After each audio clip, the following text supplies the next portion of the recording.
Last week I went over the five cities that, were listed as the five top cities to invest in real estate, single family homes. But I wanted to do another follow up video about if I lost everything today and I had to start over, where would I take my money? Where would I move my money into 2026 into what rental markets?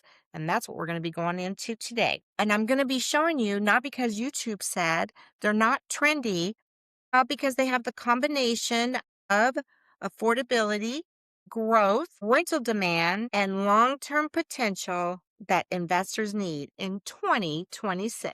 So I am going to talk about the five top cities that you should be investing in. And they're going to be a different list than what I did last week because that was more about markets that someone else wrote about. So this is Nancy's take on where you should be investing in 2026. And I think you might be a little surprised. And I'm just saying, hey, where smart money is moving, that's where I like to see my money going. So who and what makes my list? Well, number one. So first off, let's talk about how social media, YouTube really influence our choices of where we might look to invest. So I ignore all of that. I ignore what people are saying on social media about different markets, and I go in and I do my own due diligence. And what I'm looking for is, yes, job growth, people moving there. Did you know, just one little tip for you is that if you went to uhaul.com, they actually have statistics about the number of people moving from one state and moving to another. So you can start using that as a guide if you were looking to move you could use that as that you could use that data as a guide to point you in a direction of, oh, hey, maybe this might be a good area for me to invest in. Okay, if I was going to start with starting all over, where am I going to move my money? So I'm going to count these cities down for you, and I'm going to go over why I would invest in them today and move my money there. So in place number 5, we have Charlotte, North Carolina. It's a banking hub. It's a corporate magnet. It has affordable housing. It has all of the things that I'm looking for as far as job growth, relocations. So who's this for? It's for investors who want steady growth. So it's corporate. People are moving there. And yes, I would move my money to Charlotte, North Carolina. Next up, Raleigh, Durham, North Carolina. There's tech jobs, top universities. It's a talent pipeline. So if you know about the Research Triangle, is one of the most future-proof markets in the Southeast. It has a booming tech center and people are moving there. And again, this is for landlords who are focused on long-term investing in a market that's sure to stay in place. Next up, Indianapolis, Indiana. Absolutely. The Midwest has some of the most affordable entry points that you're going to find as a real estate investor. There's steady job growth. The population is stable. There's always a rental demand going on in the Midwest. This is a great market for first-time investors. So definitely put Indianapolis, Indiana on your radar. And it's the cash flow king. Houston, Texas, kind of in my backyard. So Texas growth, smarter pricing. And this is what I love about Houston. For Texas investors, it's a good way to get in without having all of the up price. There's still affordable housing in Houston, Texas. Humid, yes, but hey, you don't have to live there. You just want to invest there. And number one, Phoenix, Arizona. So I did used to live in Phoenix, and I can tell you that there are great pockets of investment opportunities in Phoenix. It's growing.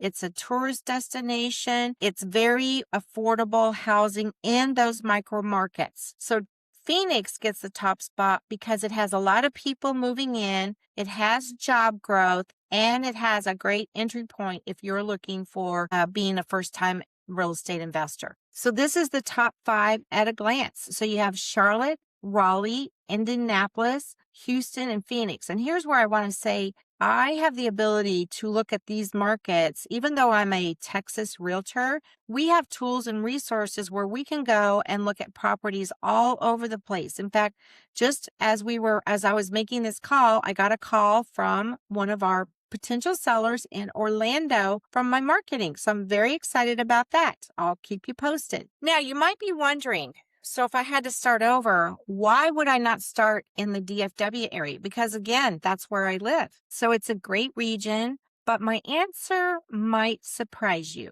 Dallas is a tough rental market. Some of the restrictions, the rules make it being a landlord kind of hard at times. So I'm just going to give you a couple examples of what I mean. Now, Texas is a very landlord friendly state, but we have pockets where not so much friendly as far as evictions and things like that. So it's getting better, but Dallas County kind of has a reputation of being a little bit harder to evict tenants. Now, Dallas and then the surrounding areas where I live is easier to evict tenants, but there are pockets in the Dallas Metroplex that are not so landlord friendly as others. I'm just saying that's just kind of how it is right now with the rules and the restrictions. So I think it is a good market. I just don't think it's a beginner market. So I would look over in the Fort Worth area because for multiple reasons, but one is that the price point is a little bit better over there and it's a little bit further and the rental demand is a little bit better. Now, as I've said before, I live in Frisco. I would not buy my first rental property here. I did talk about house hacking in another video, but if I was just starting out and I was looking at buying my first investment property, Frisco, Texas is not where I'm going to be looking at. Number one, the price point is very high. Number two, the HOA restrictions here are kind of insane sometimes. And it's not that I have not had rental properties in HOAs. It's kind of the amount of scrutiny. And I can tell you the number one complaint that I received when I was a property manager from HOAs was weeds in the flower gardens and the trash cans were left out a day or two longer than they needed to be. So the HOAs, and I can say that from a property management perspective, is that they make it very difficult sometimes once they find out that the property is a rental. So if you are looking into the Dallas-Fort Worth area for a place to invest, then you know what? Surprise, surprise, go over to Fort Worth. Fort Worth and surrounding areas of the DFW area. I call those secondary markets. So I'm talking about Granbury, Cleburne. There's a lot of littler towns within a 90 to 120 mile radius where you can find great investment properties. There's demand, the rental growth is strong, and there's appreciation. What's happening is as the Metroplex is becoming, a lot of people moving here, people are kind of wanting a simpler life, if you will, and we're seeing movement out into these smaller communities, which is awesome if you're looking for a rental property that you can get for a little bit less, even in the Fort Worth market, and you can go to some of these other smaller markets like I did, where I can get more for my money. So here's some of my favorite DFW strategies that are 60 to 120 miles out. Granbury, Texas. Love Granbury. That is a growing community. It's also a touristy kind of vacation, and they have very few restrictions on rentals. And then you have Sherman, Texas, which is close to the Oklahoma border, going up north here now. And it also has some great opportunities for people who are looking to buy their first rental property. And they have a good job market going on in Sherman, Texas. Denison, Texas, another great first-time rental market area for you to look in. A lot of good growth in terms of population, people moving there, and the rental demand is very, very strong. And then my last two are Weatherford and Cleburne. They're both growing markets. So Weatherford is actually in the Dallas-Fort Worth kind of corridor. People can actually live in Weatherford and then commute to Dallas-Fort Worth area. Same with Granbury.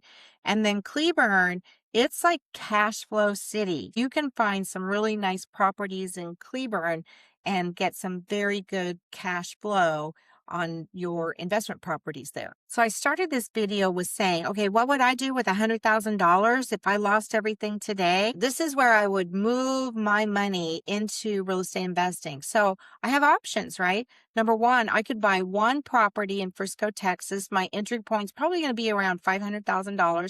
I'm going to be impacted by my HOA restrictions of what I can and can't do with my property.